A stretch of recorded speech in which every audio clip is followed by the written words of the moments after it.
Hello everyone, I Dimple Tiwari welcome you all in Vedantu Commerce channel and I am your economics master teacher. आज की video में हम बात करेंगे कि इंटरिम बजट और जो रेगुलर बजट होता है जिसे हम फुल बजट भी बोलते हैं, इन दोनों में डिफरेंस क्या होता है। सबसे पहले हम समझेंगे इंटरिम बजट क्या है, क्योंकि जो इस ईयर की अगर हम बात करें तो फरवरी में अनाउंस होता है आपका बजट, जिस टाइम पर इंटरिम बजट को प्रेजेंट किया गया था। उसके पीछे रीजन क्या था और गवर्नमेंट क्यों इंटरिम बजट को लेकर आती है। But before starting the video, you just subscribe the channel, like the video, share with your friends and comments if any. So we just start the video. What is the difference between regular budget and interim budget? Regular budget क्या बताता है? A country economic and financial trajectory for the entire financial year, यानी पूरे एक साल में budget क्या करता है? बजट एक एस्टिमेशन, मतलब एक एक्सपेंडिचर, गवर्नमेंट का जो एक्सपेंडिचर होता है उसका एक एस्टिमेट प्रेजेंट करता है, ठीक है। और लेकिन जो इंटरिम बजट होता है वो क्या बताता है? Gives an outline of the same only for the transition period. वो ट्रांजिशन पीरियड तक अपना एक इंटरिम बजट लेकर आते हैं, गवर्नमेंट लेकर आती है। क्यों? क्योंकि उस टाइम पर जो गवर्नमेंट पावर में होती है, इलेक्शन की वजह से मे बी वो वही गवर्नमेंट पावर में रहे या फिर चेंज हो जाए, तो इस वजह से उसमें जो भी ट्रांजिशन आएंगे, जो भी चेंजेस आएंगे, तो वही कह सकते हो अब एक टेंटेटिव बजट पेश किया जाता है। और फिर जब इलेक्शन हो जाते हैं उसके बाद में जो गवर्नमेंट रूल करती है वही गवर्नमेंट आकर फिर फाइनल बजट को रिप्रेजेंट करती है, ठीक है।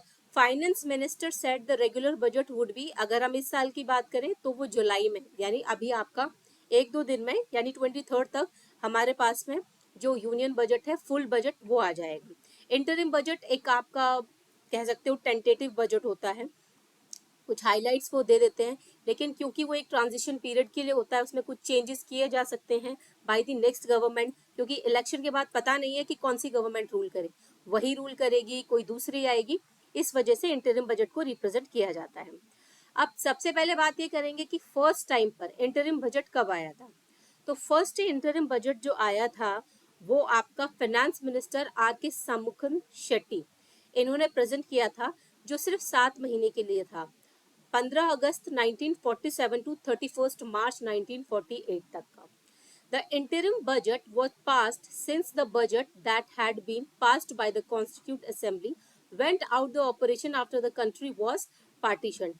मतलब कंट्री का पार्टीशन के बाद में एक उस टाइम पर बजट रिप्रेजेंट करना जरूरी भी था, तो एक इंटरिम बजट को पेश किया गया था, क्योंकि उस टाइम पर पार्टीशन की भी बात चल रही थी, बहुत सारे क्योजेस भी चल रहे थे, तो एक टेंटेटिव बजट के लाने की जरूरत थी जिसको हम इंटरिम बजट बोलते हैं।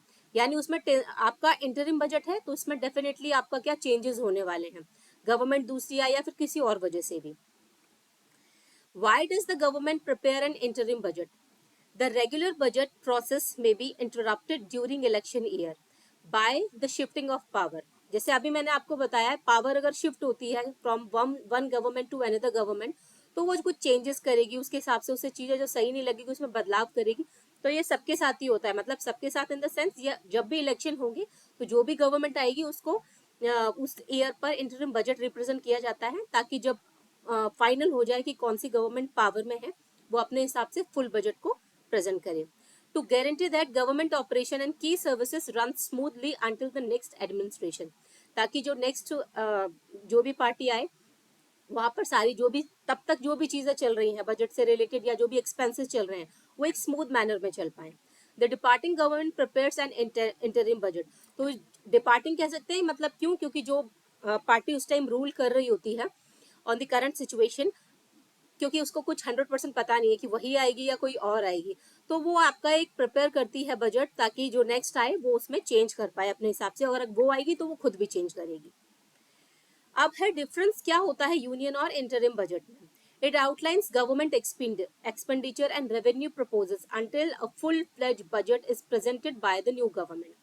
बजट एक साल के लिए रिप्रेजेंट किया जाता है, ठीक है। एस्टिमेटेड अमाउंट होता है, यानी सरकार कितना खर्च करने वाली है, कहाँ से उसका रेवेन्यू आएगा, इन सारी चीजों पे बात करती है। Union budget on the other hand is annual financial statement. अगर हम अपने कॉन्स्टिट्यूशन में बात करें तो एनुअल फाइनेंशियल स्टेटमेंट की बात की गई, बजट कोई स्पेसिफिकली कोई कॉन्स्टिट्यूशन में इसकी कोई बात नहीं की गई है, लेकिन फाइनेंशियल स्टेटमेंट से वही मतलब है कि जो भी सरकार खर्चे करती है या फिर जो सरकार की रेवेन्यू होती है, इनकम होती है, वो कहाँ से आती है, इन सब पर सारी बातें होती हैं।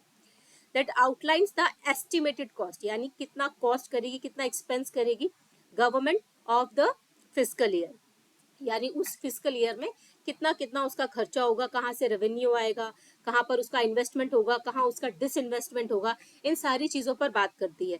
यानी जब भी जैसे इस साल की हम बात करें तो गवर्नमेंट, इस टाइम इलेक्शन हुआ है, इलेक्शन का रिजल्ट आने के बाद में अब जुलाई में 23 जुलाई पे आपका जो फाइनल बजट है वो गवर्नमेंट लाने वाली है, और जो फरवरी में आया था बजट वो आपका इंटरिम बजट था। और वैसे आपका जो बजट है नॉर्मल, अगर जब इलेक्शन की बात ना करें तो 1 फरवरी को जो हमारी इंडिया की फाइनेंस मिनिस्टर हैं वो रिप्रेजेंट करेंगी, और इस टाइम फाइनेंस मिनिस्टर कौन है? मिसेस निर्मला सीतारमन। ये हमारी फाइनेंस मिनिस्टर, इन्होंने रिप्रेजेंट किया था इंटरिम बजट। आप 23 को भी यही करेंगे रिप्रेजेंट। तो जो भी हाईलाइट्स होंगे, जो भी इंपॉर्टेंट न्यूज होगी बजट से रिलेटेड, उससे रिलेटेड मैं एक वीडियो बनाऊंगी, ठीक है? तो तब तक के लिए thanks for all, till then keep learning and keep practising.